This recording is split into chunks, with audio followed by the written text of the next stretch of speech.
So this presentation is on the diagrams involved in monopoly. I cannot emphasize enough how important it is to learn this diagram. This isn't something that you can skim on. I've never seen an economics paper where you haven't been required to draw this diagram, and I haven't seen one where you couldn't use it in order to further enhance your analysis. The diagram that we're going to use for monopoly is exactly the same diagram as you would lose for monopolistic competition in the short run, or more importantly, for oligopoly. It's a price makers diagram, and oligopolists are price makers. You can also use extensions of it when doing efficiency analysis, and also analysis of the various objectives, profit max, revenue max, sales max, that sort of thing. And also you use it when you're looking at a change of circumstance. So this is effectively the starting diagram for the more advanced analysis. So it's the equivalent of the supply and demand, the starting supply and demand diagram on the earlier work that you would have done. One other point that cannot be emphasized enough is if you are going to draw a diagram in your data response or essay, you must refer to it, or else literally it's just sitting there. Imagine I was presenting this presentation and I had a clown nose on and clown makeup and all that, and at the end of the presentation I didn't mention it at all. You'd be thinking, well, why the hell did he do that? Well, examiners are in a similar circumstance. If you draw, even if it's a perfect diagram, and you never bother to mention it. One other point, I'm going to be using shading on this presentation because shading is slightly more interesting. When you're doing this in an exam, it's easier for you to use letters. So for example, you would use letters P, C, A, B to show the monopoly profit rectangle, because it's faster for you to do that, and time is often incredibly important when you're doing an exam. So just like with the supply and demand stuff that you would have done earlier, we start with a numerical example to prove that it works, and then we go to a more abstract example so you can just draw a diagram almost at random. We start with looking at the cost data. Now the cost data is completely drawn up irrespective of the market structure. So this could be the cost structure for perfect comp, oligopoly, monopolistic comp, or whatever. A few reminders here. You can see how we get that marginal cost column. Remember, marginal cost is the extra cost from producing an extra unit. So if, for example, you scan your eyes left and you look at the total cost when we're producing 3 units is £160, and the total cost when we're producing 4 units, which is £175, the difference between 160 and 175 is 15 quid. Go one down, 175 to 195 quid, £20 difference, so the marginal cost is £20. If you look down those figures for marginal cost, you'll see that initially they start to drop. This is typically because at the early stages labour and other resources can work better together because you get a division of labour, but then it starts to rise quite steeply as diminishing returns sets in and labour basically gets in each other's way and resources become more expensive. Now let's look at the demand curve. Now a monopoly is a price maker, so if it wants to sell more it has to reduce the price to entice customers to buy from them. It can't just sort of sell at the ruling market price. So in this case, if it wanted to sell 1 unit, the price would be £67. 2 units, it would have to reduce the price to 64, and every additional unit, because we want a straight line demand curve, we're going to be reducing the price by £3. Total revenue, easy to get. We simply multiply the price by the quantity. So 0 times 70 is 70, 1 times 67 is 67, 2 times 64 is 128, etc. Turning to marginal revenue, definition of marginal revenue is the increase in revenue from selling an extra unit. So if, for example, you scan your eyes left and you look at the output of 2 units can sell at a price of 64 quid each, which gives us a total revenue of £128. When we sell that 3rd unit, we're now selling 3 units at a price of £61, which gives us a total revenue of 183, 3 times 61.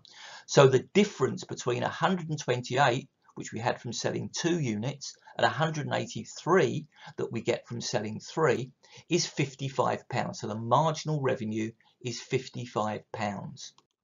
If you move your eyes further down the marginal revenue column, you can see that at the bottom it goes negative. Remember that we're dropping the price each time to sell another unit, and sometimes that increase in output is not compensated for by that decrease in price. Another key thing, if you look down the demand column, you'll see that the price is falling by £3 for every additional unit that we sell. Look down the marginal revenue unit, you'll see that it's falling by twice that. It's falling by £6. That's just a mathematical thing. That's going to have a slight implication on the diagram that you're going to be drawing. So if we put that onto the graph, this is what it looks like. You'll notice that the AR curve and the MR curve both start from the same point. Sometimes you'll see diagrams where that doesn't happen. Those diagrams are right. It just means that the people are using the wrong software to do it. The other thing you'll notice is that because of that MR curve falling by twice the amount of the AR curve, the MR curve is exactly halfway from the origin, from the axis to the AR curve. If you draw it slightly off, the examiner isn't going to worry too much, but if you draw it sort of very close to the AR curve or very close to the axis, that's going to raise some questions in the examiner's mind. On the left hand side, you'll notice that we've now added the average total cost column because we need that on the diagram. And again, you'll see that just like the marginal cost column, first of all it falls and then it rises again. So this is going to be what your final diagram is going to start off as. We now need to add the profit column. Profit is simply the total revenue minus the total cost. You will notice that it starts off negative because we've got to pay off those fixed costs. Then it starts to rise, but it hits its peak at an output of £7 in this particular example, where the profit made is £93, and that is selling at a price of £49. So we need to find out what is going on the diagram where we profit maximize. Remember that we're looking at an output of around about 7. Well, pretty close to that output of 7, you can see the marginal cost curve cutting the marginal revenue curve. Now, MC equals MR is the condition for profit maximization. You can see that we'd be producing just over 6.5 units, probably about 6.5, 6.6, that sort of area. Now, remember that the job of the demand curve is to find out what price a given quantity will sell for. So in order to put the price in, we need to extend that MC equals MR position up to the demand curve, the AR curve. And you can see that finished up with a price of around about 50 quid. So what about profit? Well, unit profit is the difference between how much we get from selling a unit on average, note that word, and how much that unit costs to produce on average. So we now need to look at the average cost curve. And you can see here that these 6.5 units that we're selling for 50 quid cost us on average about £36. So we are making a unit profit of £14.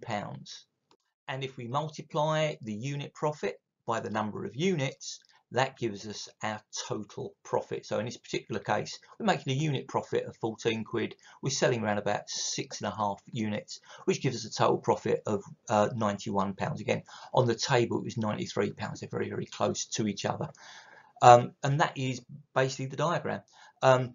Fantastic news when you're dealing with monopoly. There's only one diagram to learn because that monopoly profit will not be competed away by anyone because there are no competitors. So unlike in monopolistic competition or perfect competition, there is only one diagram to learn. Now, monopoly is often criticised, and this diagram helps show why it is criticised. I think it may still be illegal to be a monopoly in America. If we look at what would have happened under perfect competition, well, you see that MC curve is very similar to the supply curve. So under perfect comp, in the market as a whole, we'd be producing QA units, which is allocatively efficient, and we'd be selling for a price of round about £43. Now, under monopoly, you'll see that the price is higher. The price is round about £50, and the quantity sold is down there at Q star. Difference between Q star and QA is the difference between perfect comp and monopoly in terms of output. So prices are higher under monopoly and quantities are lower. If we can just veer off the diagram for a minute, I guess you're grateful for that, but you're probably bored silly by looking at it. If we just take a few seconds out to look at the impact on the various economic actors. Well, for consumers, as we've just said, we have higher prices and lower quantity. However, potentially what a monopoly can do is they can make their long run profits. They could potentially plough them back into the business. So potentially they could lower their prices and increase output. One of the reasons why we all shop at Tesco is that by and large they're cheap. Then the other good thing for consumers is that monopolies tend to also have monopsony power over their suppliers. And again, potentially they can pass this on to consumers. For workers, it's again a potential mixed bag. Well, the firm is making more profits and maybe the workers can get some of that. Remember that we're looking at a firm where there's no competition, so that should make their jobs more secure. However, remember that demand is lower than under competition, which means that demand for jobs in total will be lower. And also, firms are in a powerful position and they might use their monopsony power, which is buying power, to reduce wages. So it's potentially a mixed bag for workers. And similarly for suppliers, firms may well be exploiting their monopsony power to force the suppliers to reduce the prices when they sell to them. If the suppliers have only got one person, one firm that they can sell to, then that firm can exploit their power in that way. If you look at the impact on the economy or resource use, you can see again it's not going to be a good picture. The monopolist charges a higher price than a competitive firm, as a result of which demand goes down. So what the monopolist is doing is they are using their power to convert some consumer surplus into producer surplus. Now that is not an economic waste, it's simply a transfer from one economic agent to another. However, because fewer units are being consumed, those units can't generate a surplus to anybody. So that is the economic cost. It's called a deadweight loss. It's a lovely yellow triangle on your diagram there. And that is the economic cost of the monopoly. So to finish off, how would you draw this diagram in an exam? Well, you would start probably with the MC and AC curves. Remember to label up the axes in a theme 3 micro type way, an advanced way, not price and quantity, cost, revenue and output. The MC curve cuts the AC curve at the AC curve's lowest point, which is actually the point of productive efficiency. You then add on the AR and MR curves, remembering that they start from the same point, and the MR curve is roughly half of the AR curve horizontally. We look for where MC equals MR because that gives us our profit maximizing output. We follow that up to the demand curve, the AR curve, because that gives us our profit maximizing price. We follow that line down to the AC curve and we label up that rectangle as monopoly profit. And that's it. But your job is to learn it.